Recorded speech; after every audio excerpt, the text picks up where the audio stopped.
Hello guys, good morning. আশা করি তোমরা সবাই খুব ভালো আছো আর আমিও খুব ভালো আছি। আমার নতুন আরেকটি ভিডিওয় স্বাগত জানাই। গুড মর্নিং বলবো না, এখন গুড আফটারনুনেই বলি, কারণ 12টা বাজতে যাচ্ছে। আজকে এখন থেকে আমি ব্লগটা শ্যুট করছি। আজ সকালে অনেক কাজ ছিল, কাচাকুচিও এখনও আছে, শুধু ভাতটুকু হয়েছে। আর এখন এই যে এদিকে ডাল সিদ্ধ হচ্ছে। আজ সোমবার, তোমরা আমার প্রায় ভিডিওই দেখেছো সোমবারে যে নিরামিষ হয়। আগেও ফল খেয়ে রয়ে যেত, আর এখন হচ্ছে যে বললো, এই কদিন বললো যে ভাতেই খাবো, হয়তো খিদায় রইতে পারে না। আর এখানে তো যা গরম, তাই আজকে ভাত আর ডাল আর আলু সিদ্ধ। আর কি কি হচ্ছে দেখতে থাকো তোমরা। তো আজ সারাদিনে কি করি না করি তোমরা দেখতে থাকো কন্টিনিউ ভিডিওটা, স্ক্রিপ্ট না করে।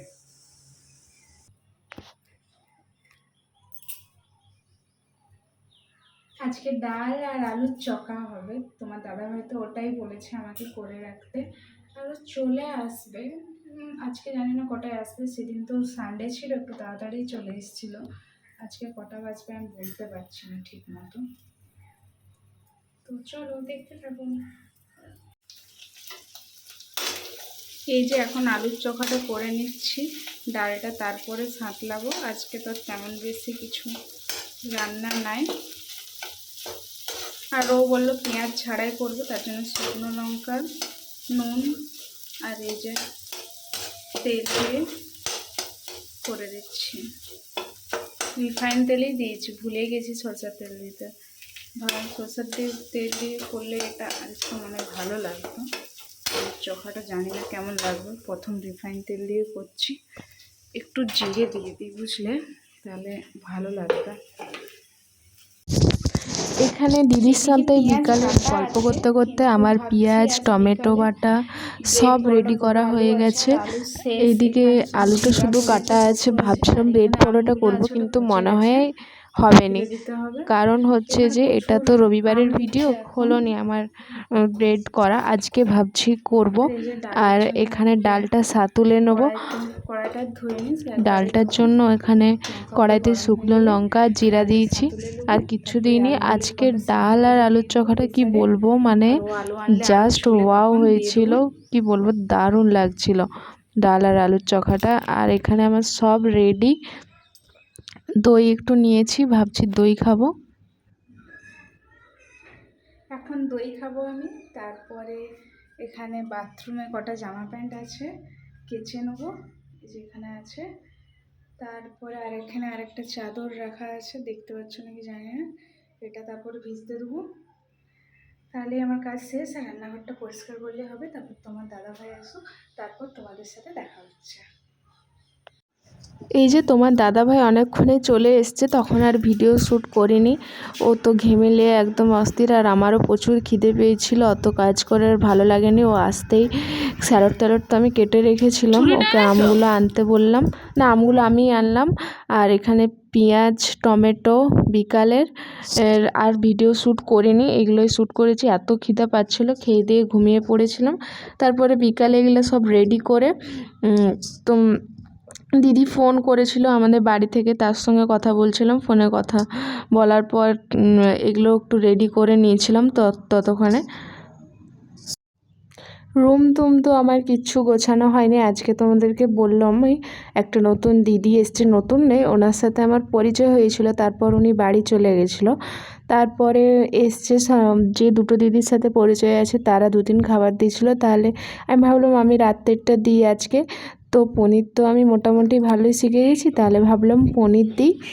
আর ঘুগনি করেছিলাম। আর এদিকে দেখতে পাচ্ছ আমগুলো পচে গেছে। বলে না যখন থাকেনি তখন খাওয়ার জন্য যেমন আমরা মানুষরা কি করি, আর যখন থাকে তখন সেই জিনিসগুলোকে গ্রাহ্যই দেওয়া হয় না। যেমন আম, এখানে মানে সবজি যখন দেওয়া হয় সপ্তাহে একদিন, তো তখনই আমগুলো দেওয়া হয়। আর এগুলো আর একটা দিদির সাথে পরিচয় হয়েছিল, সেই দাদাটা দিয়ে গেছিলো বাড়িতে। তো সেই আমগুলো দেখতে পাচ্ছ পুরো খারাপ হয়ে গেছে একদম। আর এইদিকে অবস্থা পুরো খারাপ। আর আজকেও বাজারে এই যে পেঁয়াজ অনেক নিয়ে চলে এসছে। আর এখানে একটা দিদির শসা আছে, আনতে বলেছিল। আর এখানে আমাদের একটা মুঠো শসা পড়ে আছে, শেষ হয়ে গেছে। এখানটা গোছাবো, আগে রান্নাবান্নাগুলো করে নিই, তারপরে গোছাবো। পনিরটা অর্ধেক রেখে দিচ্ছি, আর একদিন করব। অনেকটাই পনির এনেছে, তো মোটামুটি আমাদের হয়ে যাবে। তো এখানে আমার পনিরগুলো সুন্দর করে আমি কেটে নিয়েছি, জানি না কেমন কাটা হয়েছে, মোটামুটি যেমন পারি তেমনই কেটেছি। আর এখানে কড়াই তেলও গরম হয়ে গেছে, এবারে পনিরগুলোকে ছেড়ে ভেজে নেব। নুন দিয়ে, হলুদ দেব না, হলুদ একদম যখন তরকারিটা করব তখন দেব হলুদ, কারণ প্রথমে হলুদ দিলে না প্রচুর মনে হয় লেগে যায় আর একটু কেমন লাগে, ভালো লাগে না, তার জন্য হলুদ দেব না। পনিরগুলোকে শুধু ভেজে তুলে নেব।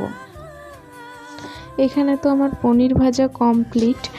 আর এখানে মশলাটা আমি কষে নিচ্ছি। মশলায় প্রথমে দিয়েছি তেল, তারপরে তেজপাতা, শুকনো লঙ্কা, পেঁয়াজ দিয়েছি, দিয়ে ওটাকে ভালো করে ভেজে নেওয়ার পর একদম লাল লাল ভাজা হয়ে যাওয়ার পর আদাটা দেবো। তারপর আদা কষানো হয়ে যাওয়ার পর টমেটো দেবো। তারপর টমেটো কষানো হয়ে যাওয়ার পর প্রচুর মানে মোটামুটি কষানো হয়ে যাওয়ার পর তারপরে হচ্ছে কাজু বাটাটা দেবো, তারপরে পনিরটা দেবো। এখানে আমি তেমন কিছু বেশি মশলা দিইনি, লঙ্কা গুঁড়া আর ধনে গুঁড়া দিয়েছি, আর আদা, আর এই যে কাঁচা জিরা দিয়েছি। আর আমি কিচ্ছু দিইনি, না গরম মশলা দিয়েছি না কিছু দিয়েছি, শুধু লাস্টে একটু চিনি দিয়েছি, আর কিচ্ছু দিইনি। এই ঘরোয়া সামান্য উপকরণ দিয়ে তোমরা সুন্দর একটা পনির রান্না করে নিতে পারবে। আর কাজুটা দিতেই হবে মোটমাট, নাহলে ভালো লাগবে না। আর টমেটো পেস্ট দিতেই হবে, নাহলে গ্রেভিটা হবে না। এটাকে প্রায়শই সবাই শাহী পনির বলে। এইদিকে কাজুও আমি 1 বাটি মতো বেটেছি, কারণ 5 জনে খাবো তো, তার জন্য যেমন ভালো গ্রেভিটা হয় সেরকমভাবে তোমরা করে নেবে, যেমন খাবে তেমন গ্রেভি করবে। আর টমেটোও সেরকম দেবে। আমি ওখানে টমেটো 2টো পেস্ট করেছিলাম।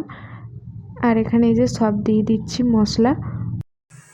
এদিকে দেখো পনির রান্না আমার প্রায় কমপ্লিট। এবারে তোমরা যেমন গ্রেভি রাখবে সেরকম গ্রেভি রাখবে, আমি তো এর থেকে আর একটু কমাবো, বেশি কমাবো না।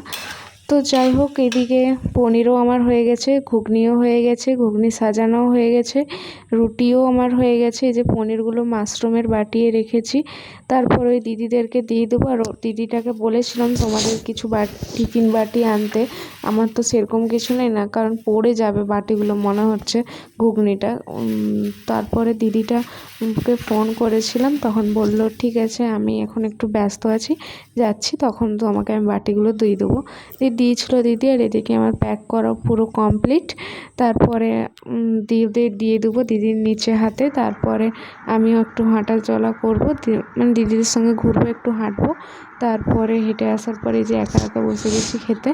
আরও কখন আসবে জানি না, পার্টিতে গেছে একটাই, মনে হয় তো 12টা বাজবে ওরকম হবে, কি জানি কি পার্টি ছিল। ওকে আজকে ফোন করেছিল নাকি, তার জন্য যেতে হবে, নাহলে বলছিলাম যেতে হবে না।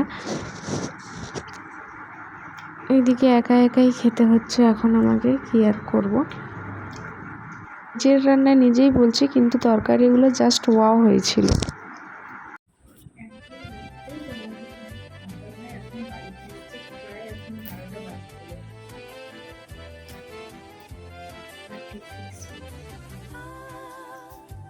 এত রাত্রে কে ঘর আছে?